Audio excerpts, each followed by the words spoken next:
tegeeza bana Uganda mwenna bono bakanjala bobawa wano Mr. Norbert Mao njagalo je Norbert Mao Muhoozi ne Museveni njagala mujje naye ndooza kansokenza nyeka video kano ndiyokemba obaka kansokenza nyeka video kano ndiyokemba obaka soko jeko wano akwata mu video najo kwata mututulina buzibu akatambi kano Mao yabadde ku TV nayogera bigambo bino Mao yabadde ku TV nayogera bigambo bino a foot soldier nabo abataddewo embeera mu ggwanga etiisa buli omu kati wogenda ku TV ng'owaana NRM oba owaana President Museveni n'oddayo mu kyalo bayinza n'okulabula eyo embeera nayo weeri tulina okugyogerako kati ba extremists abo tulina ba extremist abalina obuyinza mu government aba extremist kitegeeza nti bo bagoberera kye baagala n'amateeka tebagafaako kati ne mu side eno eyagala okukyusa government abali ku nsonga ya regime change bo bali ku nsonga bbiri ensonga esooka yakugamba nti Uganda eyina okulabika ng'eggwanga eriri ungovernable mu luzungu bakiyita delegitimization to delegitimize kitegeeza nti tetulina na gavumenti teyinza kukakanya mbeera kati embeera ye twandise a state of anarchy failed state kwegamba wabeerewo ekifaananyi ekyo ekijja kuba Abannayuganda balina okumanya nti omulimu gwa gavumenti ogusingira ddala gwe gw'okubeera ne information. In fact gavumenti eyogera just 20% ku byemanyi kati nga ggwe gavumenti esobola okwogera 20% ku byemanyi ku kaddu mukasa n'endowooza byebyo byemanyi naye nga 80% omukulu oyo ye minister wa constitution Norbert Mao era nga mukozi wa Museveni kano njagala mukasalemu era mukabunyisa ensi yonna kansubire nti Muhoozi otuuse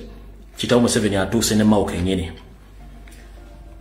amanya gange gamanyikiddwa saagala googera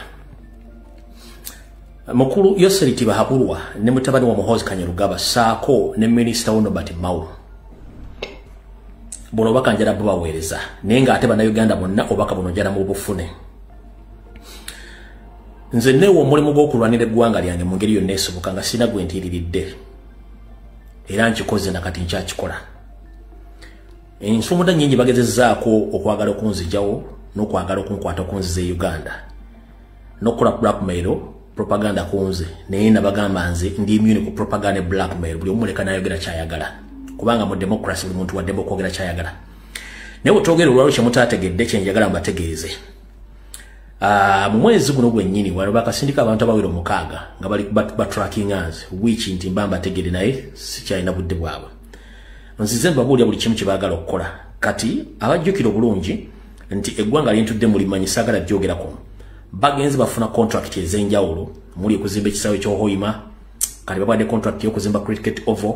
babawadde no contract y'okuzimba oluguudo lwa train n'ebirala naye nga mu ndagaano ze bakola secretary mulimu erinnya lyange nga exchange kubanga Uganda terina kyesobola kuwa ggwanga lya wano nkidda mu Uganda terina service gye tosobola kuwa ggwanga lya wano exchange baagala kukolera muze exchange which is okay naye kati kambategeeze Bannayuganda mwenna ebigambo byenjogera mbyogera ku lw'eggwanga lyange kuba kinkakatako mu ssemateeka kubanga power belongs to people ekitwaza abantu ekyankwanzi kubasomesa kwagala ggwanga lyabwe nze kyenkola nkikola nga kiri mu mateeka wabula ate Museveni yakisanga kimulimu obuzibu okwogera ebigambo byenjogera eri Bannayuganda gye buvudde kato mwalaba omulamuzi gwe baakwatira ebongereza nga bamulango omusango gw'okukozesa omuwala mu bumenyi bw'amateeka Museveni n'akola ddiiru nti omukyalo oyo baba bamukwata bamuvunaane bamuzze Uganda Museveni yakola ddiiru eyo wabula Museveni mukola deal eyo teyakola emu Museveni yakola deal ziri mu nsinga nnya sofa nfunyeko ensi 3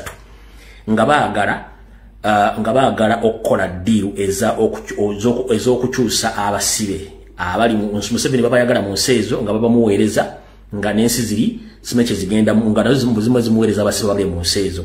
kati yakikoze atya mu nsi ze bakoze mu deal zino muli Bungereza yabadde atagetinga nnyo omukyala bayeye jajiridya oyo omukyala gubase emyaka 6 n'emyezi 4 gwe yasabye bamuze Uganda n'agamba mulimu ne South Korea ba comrade abaliyo abakola emirimu gino mumanyi bulungi nnyo up top boss gyali n'abala kuliko eggwanga lyano lyentuddemu wano omuntu wazoganya gavumenti ya Museveni nze ndiwo bakola deal ngambalaba mu kusookera basooka ne bakola deal nezigaana kati bakola deal ngambalaba ey'okuzimba cricket oval kati na zino deal ze baakoze ze basayininze ez'okukyusa abasibe nange mwendi mu deal ezo okitegera bulungi nange mwendi mu deal ezo naye njala tegeza mukulu Mao ne mukulu Museveni nti nze siri convict one siri criminal siri muzi wa misango ngale misango ejanjitokebwako gwe kennyini ng'osinzidde wuwo mu kooti nagiwangula era sina musango essaazi no wendi ndi wano mu mateeka agafuga ensi yonna ogezezzaako kunsindikira abantu banzijewo wiki tekisoboka kati bw'ogamba nti bw'osindika minisita bagamba nti abantu abagera ku mutindo balina mugaso omuntu atalina mugaso ate ofuba nnyo lwaki okuteekamu owumbi n'ensimbi okumuzza Uganda oba omuntu gumugamba nti abakolera ate gumugamba nti abatuusa batya okuwaayo deal za billions and billions of money muziwa abantu in exchange of that person bwe batalina kyakola ku gavumenti amatenda kyagituusaako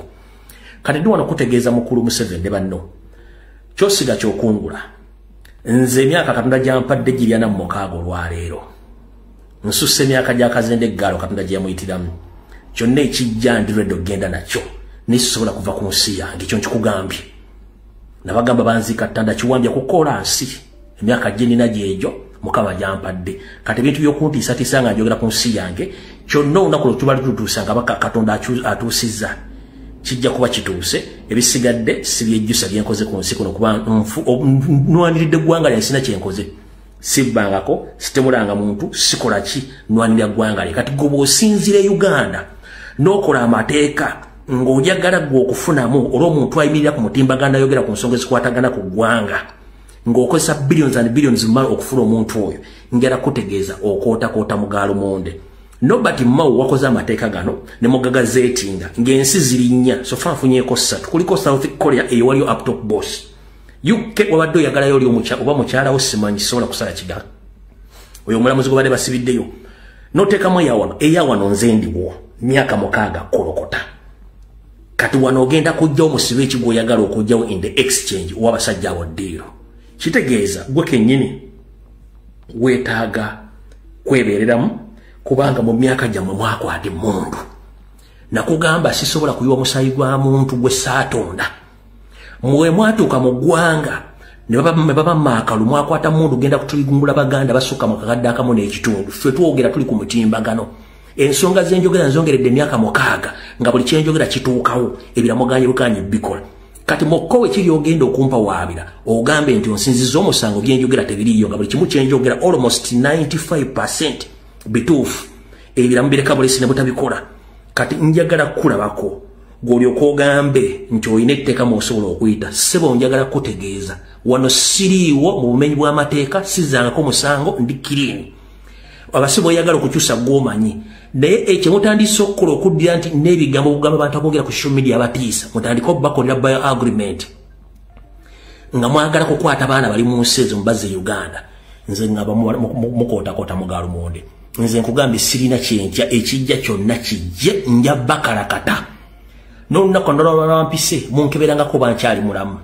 ekyo nkibategeezezza era ensi yonna njagala ekitegeere ezo ddiru baazikoze ziri mu South Korea ziri mu UK n'ensi eno gye njogerako essaazi mwentudde n'ekyo sikitya kubanga ebyange byogera kati ng'omusizaabula essiyani bw'osirika ofa ate bw'oyogera era ofa nja kusigala nga mbyogera mpaka ekirungi emyaka gye ndimu Katonda yansukulumya ku myaka gya nnyabo kwe yafiira kitegeeza ndi magoba kulwa Katonda n'ensi yange tugenda kwabika security alert ziwedde kati katugende ku information eyatulese bulungi nnyo butereevu.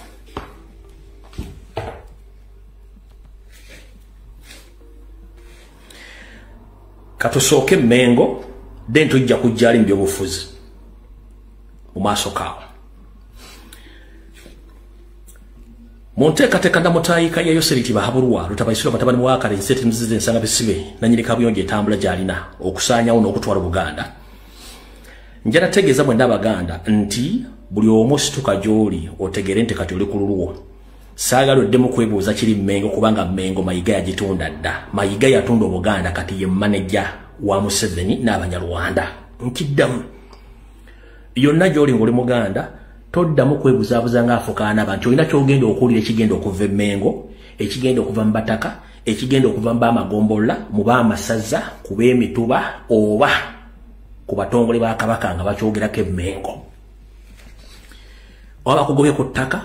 oba bawambye omwana wo, oba basse omuntu wo, tolina ddoboozi ly'ogenda kuwulira nga lifubutuka Mengo oba mu bantu bonna abali related ku Mengo togenda ddewulira. Mayiga Buganda yabutunda kati yafuuka manager ya managinga Buganda.